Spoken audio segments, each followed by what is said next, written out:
It feels so good to be in the woods hiking alone as a 20-year-old girl, which is rather intimidating at first, but when you come prepared and protected with the word of the Lord, it'll be just fine. Um, I really hope I don't get lost. I'm usually pretty good at directions, but I started and I kind of just kept going straight. So I went straight and up a hill at the first set of like blues. And then I got to a four-way cross and I took a left. So I'm just going to keep everyone posted because I have no idea where I'm going. Oh my God, it feels so good. And like it's kind of a little icy in some points, but then you could see like farther ahead, it's a little bit like back there, it's not as icy. So kind of just walking. Oh, this trail closed.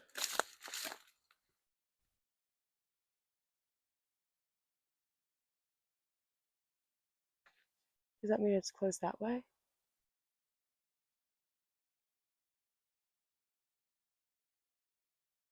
See any more blue? Well, maybe I should turn around then. Well, then I'm gonna turn around because it says trail closed. I think life is all about how you see it, your perspective on things. I could have looked at that sign and said, dang it, that ruins my hike. I couldn't actually go where I wanted to go. Why do I have my AirPods in? I'm listening to music. Or, right, let me put my camera back here for protection. Or I could see it as I am now. Okay, it's a redirection. Apparently I wasn't supposed to go that much farther. It's good. So I have cortisol problems. I got high blood pressure, cortisol problems. No, I do. I'm like, my body is overproducing cortisol. It's not getting rid of it. It's got too much of me. So, all right, so I just went left, but I came back to that four-way, and I'm gonna go straight. I don't know why I would go straight if it just had closed, but we make choices. Let's see if I see any more blue dots.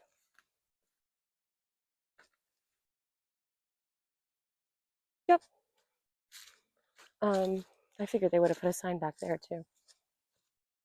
So, I looked at that and I was like, okay, it's a redirection. This feels so good. And I think that's all that my life has been lately is redirection, rest, and train. Learn lessons. I have lots. Oh, my adrenaline. So my adrenaline's really high.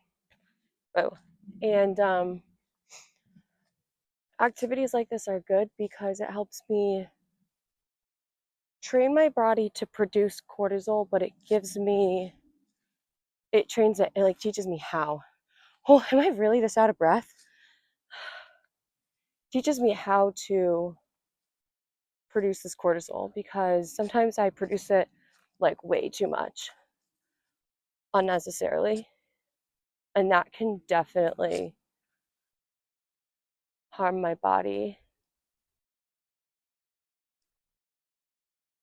I don't like not knowing.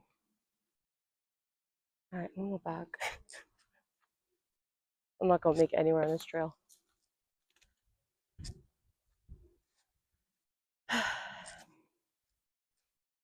So I used to be a college cheerleader, and I used to be a cheerleader.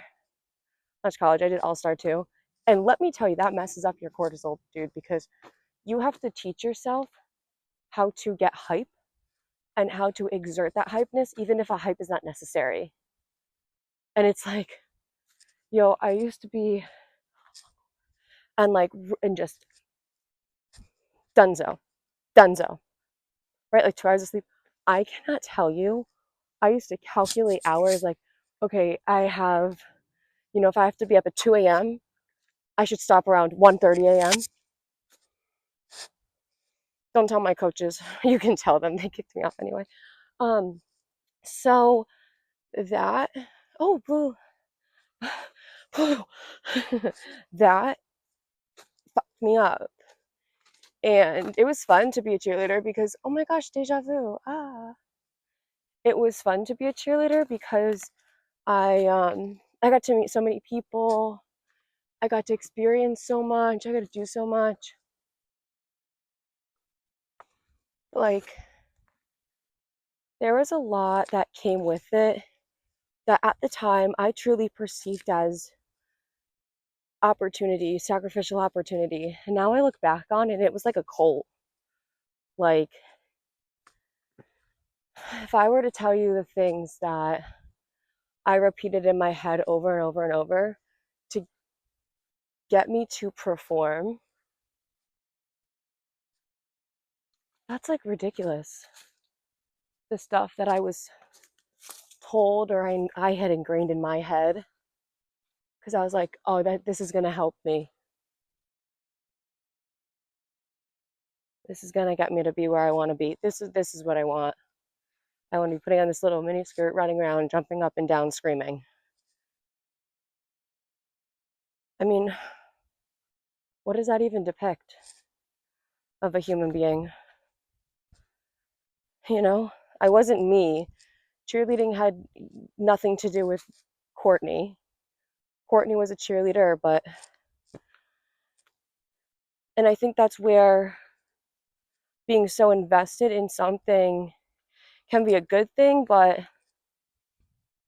can also be misleading.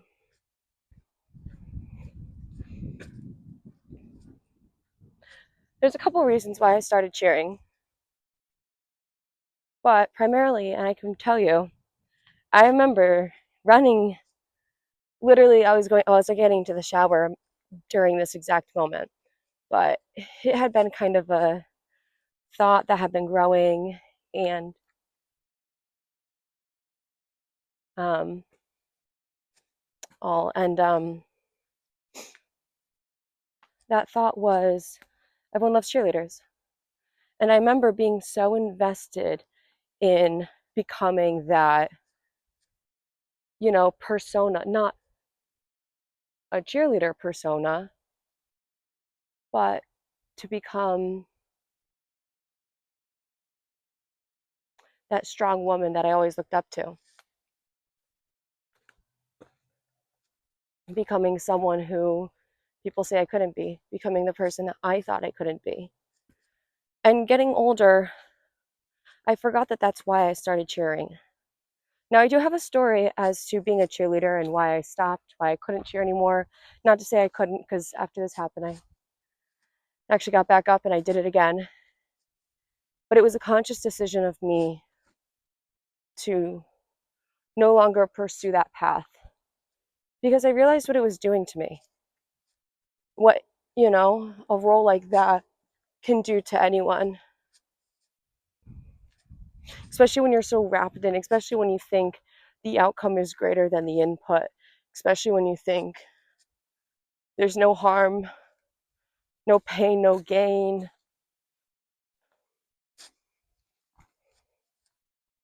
I identified with it really, really hard until I was shown that it's something I can't identify with because I can only identify with one thing. Anything else will leave me forsaken.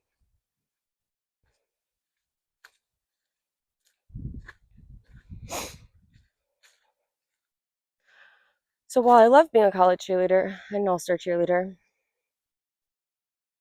I began to realize that I was only doing it to become the person I always wanted to be. And who was that? That was a boss. That was a strong woman who stood up for their beliefs, that had a voice, that used their voice, that was fearless, that pushed themselves, that didn't mimic the crowds, you know. And that's who I felt I became until I tried to do that so much that I became the crowds. And I thought that's who I became until I tried so hard that I forgot who I was and why I was trying and what I was trying for.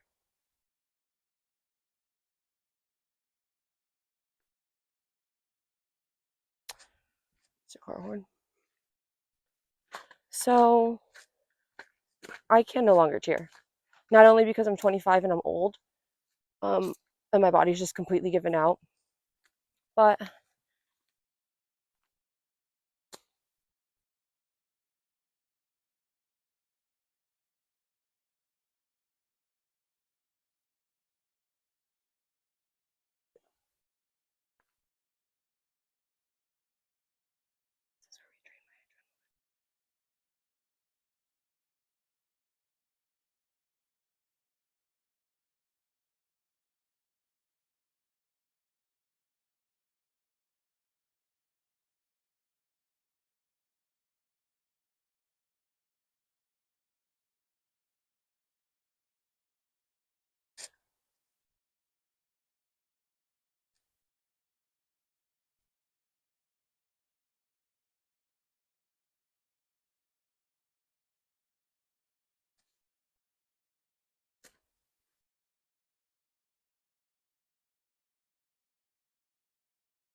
oh good, it's just another person. Speaking about training my adrenaline, um, so I no longer was a college cheerleader or cheerleader in general. I could no longer be the person I had worked so hard to become. And I'm grateful for that. I had to completely pivot, but I learned that mantra I had is the mantra I'll keep.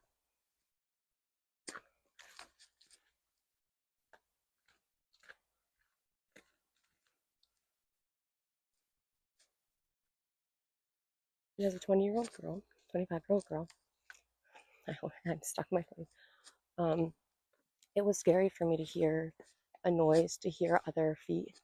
And when I was spaced out, the first thing that went through my head is, okay, where am I? How can I run away if needed? And if the thing gets too close to me, how can I protect my body with the stick, right? Like looking around, like, what are my exit plans? It's crazy that that's, you know, I used to, when I was 13, not even younger, as always, I used to just run around in the woods, no fear. Never really scared.